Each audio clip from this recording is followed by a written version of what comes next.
అందరికీ నమస్కారం.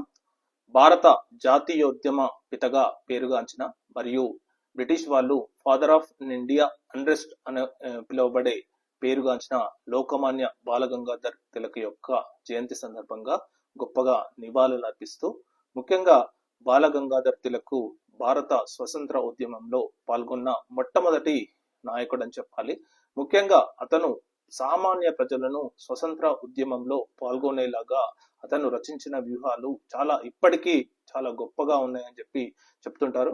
ముఖ్యంగా వినాయక చవితి ఉత్సవాలను మొట్టమొదటిగా భారతదేశంలో ముంబైలో ప్రారంభించిన వ్యక్తిగా బాలగంగాధర్ తిలక్ ను గుర్తిస్తారు. ఎందుకంటే ఈ వినాయక ఉత్సవాల్లో పాల్గొన్న ప్రజలను స్వతంత్ర ఉద్యమానికి టర్న్ చేయడంలో అతని పాత్ర చాలా గొప్పగా ఉందని చెప్తుంటారు. ముఖ్యంగా ఇతను ముంబైలోని రత్నగిరి ప్రాంతంలో జన్మించి భారతదేశానికి భారత స్వతంత్ర ఉద్యమంలో గొప్పగా పేరుగాంచిన బాలగంగాధర్ తిలక్ కు నివాళులు అర్పిస్తూ థ్యాంక్ యూ వెరీ మచ్.